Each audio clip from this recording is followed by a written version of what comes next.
Good evening. Welcome to South Asia Newsline. I'm Asia Sharma. Here are the top stories we are tracking for you on Tuesday, the 13th of June. Landslides kill over 17 Bangladesh after heavy rain.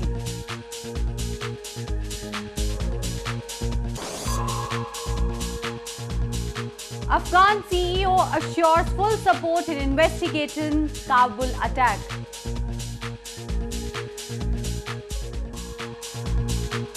And ruling alliance in Nepal forged consensus to hold talks with agitating Madhesis.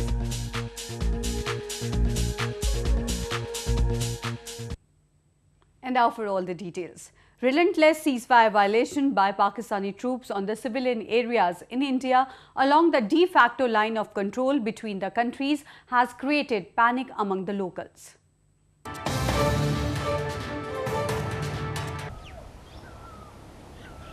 Pakistan Army resorted to heavy firing and mortar shelling in Mandhar sector of India's northern Jammu and Kashmir province, claimed villagers on Monday. Civilian areas were targeted by the Pakistani troops, causing severe damage to livestock and property. A resident said continuous firing from across the line of control has been a cause of concern for the villagers who have to live under the constant threat to life. और पाकिस्तान ने बिला वजह जो ये बुल्लोई sector और दवड़ाई sector में firing हो रही है, ये बिला वजह कर रहे हैं, लोगों का नुकसान कर रहे हैं। हम गवर्नमेंट से ये रिक्वेस्ट करते हैं कि इसका कोई हल निकाला जाए। हम आपके साथ हैं हिंदुस्तान को, मैं हिंदुस्तानी हूँ, मैं हिंदुस्तान गवर्नमेंट से अपील करता हूँ आपके थ्रू, आपके वसालत से कि हम आपके साथ हैं, इनको कोई सबक सिखाया जाए। A Pakistani national visiting the region for Ramadan, meanwhile, urged both the countries to find a solution to the problem to broker peace. हमें अच्छा लगा, हमारे यहाँ पे रिलेटिव हैं, हम उन्हें मिलने के लिए आए हैं। हम यही गुजारिश करेंगे कि दोनों मुल्कों में अमन और भाईचारा हो। बस ये जो फायरिंग चल रही है बॉर्डर, तो ये ख़त्म होनी चाहिए। आपस में लोग, रमज़ान का महीना है, बाबरकत महीना है, तो फायरिंग नहीं होनी चाहिए। हम तो यही कहेंगे। Locals living in border areas of the province are the most vulnerable to cross-border firing by Pakistani troops. Both New Delhi and Islamabad blame each other for resorting to unprovoked firings.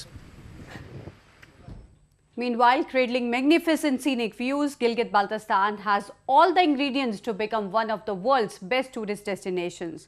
But lack of investment and policies of government has left the tourism sector in shambles.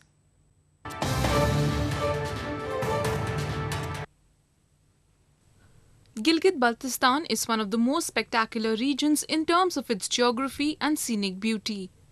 World's three mightiest mountain ranges, the Karakoram, the Hindu Kush and the Himalayas, are spanned here.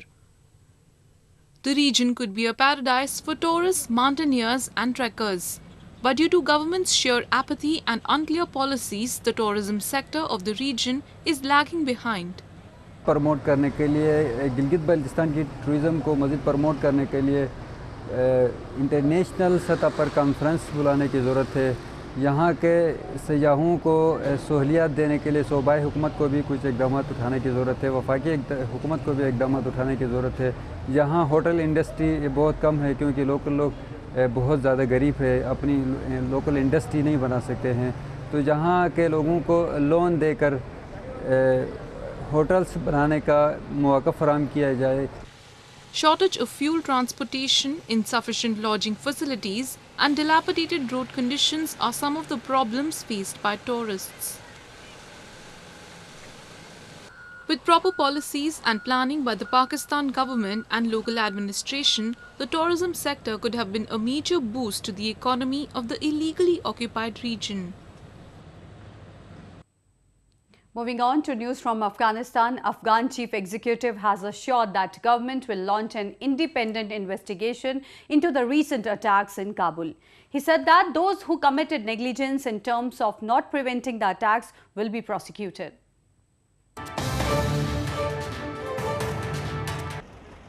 In wake of the recent brutal attack in Afghan capital Kabul, Afghan CEO Abdullah has said the government will launch independent investigation into the matter.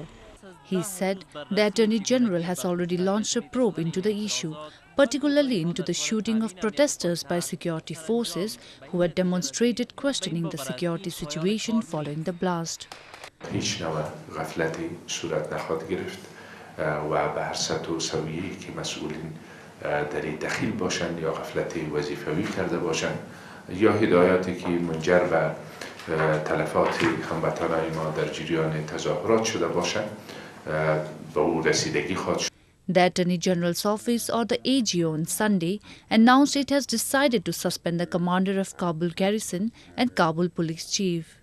این قضیه را با بی‌طرفی کامل با حفظ استقلالیت برویت اسناد شواهد مدارکی که به دسترس همکارای ما در جریان بررسیشان قرار بگیره بررسی خواهند کرد.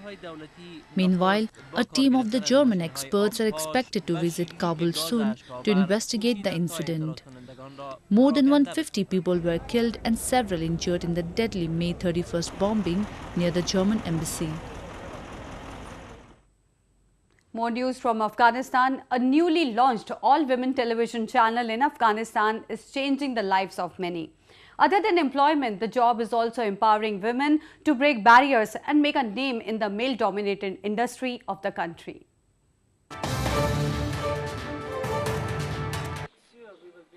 A young Afghan woman, Sadia, is working at a newly launched all-women television channel, or Zan TV, in Afghanistan.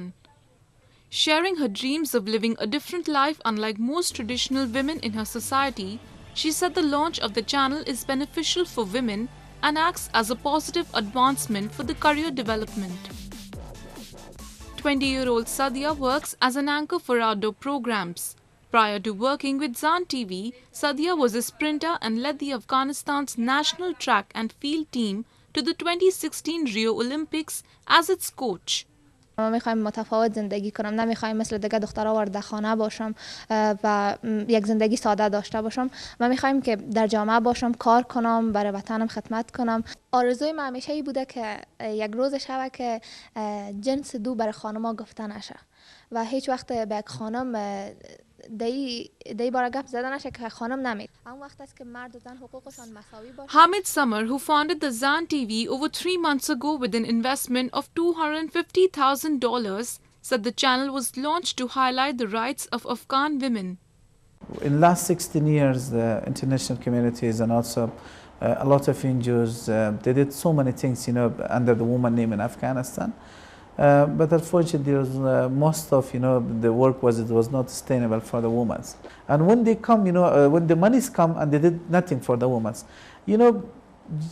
I thought from that time, so okay, I will start it, from my own pocket.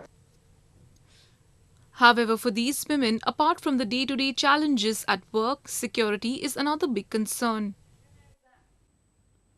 Moving on to news from Nepal, Nepal Prime Minister Sher Bahadur Deuba and CPN-Maoist Center Chairman Pushpa Kamal Dahal have forged a consensus to hold talks with Madhesis-based Rashtriya Janata Party, Nepal, in a bid to bring them on board for the second round of local level polls.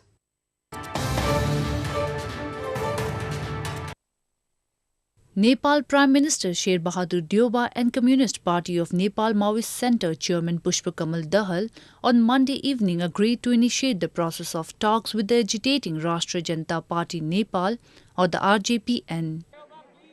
Both the leaders forged consensus to hold the local level elections on the stipulated date and held talks about the cabinet expansion and also to bring the RJPN on board for the second phase of polls. Negotiations between the governing alliance and the RJPN had earlier failed to reach consensus on Sunday. The agitating party later decided to scale up its protest, aiming to disrupt the second phase of local polls scheduled for June 28. The RJPN has been demanding increase in the local bodies in the Tarai region, constitution amendment and withdrawal of fake cases against their cadres. In news from Bangladesh, at least 74 persons were killed and several injured in landslides triggered by heavy rains in southeast Bangladesh on Tuesday. The death toll could go up as rescue operations are still underway.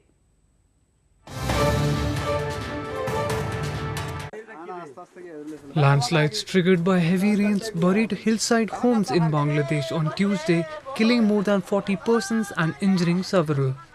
The death toll could go up as rescue operations are underway. A depression in the Bay of Bengal influenced weather all over the country on June 12th, bringing about incessant rainfall which inundated Dhaka and Chittagong cities. Densely populated Bangladesh is battered by storms, floods and landslides every rainy season. The latest fatalities came weeks after Cyclone Mora lashed Bangladesh's southeast, killing at least 7 people and damaging tens of thousands of homes. Moving on, the holy month of Ramadan comes with its own share of devotion and delicacies. Muslims across India continue to observe the ongoing festive month by praying, fasting and feasting together.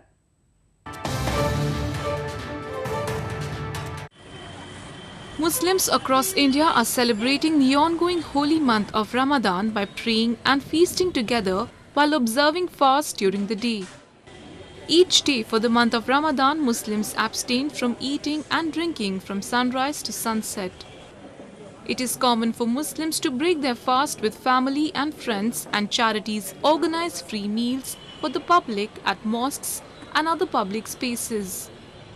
The fast is intended to bring the faithful closer to God and to remind them of the suffering of those less fortunate.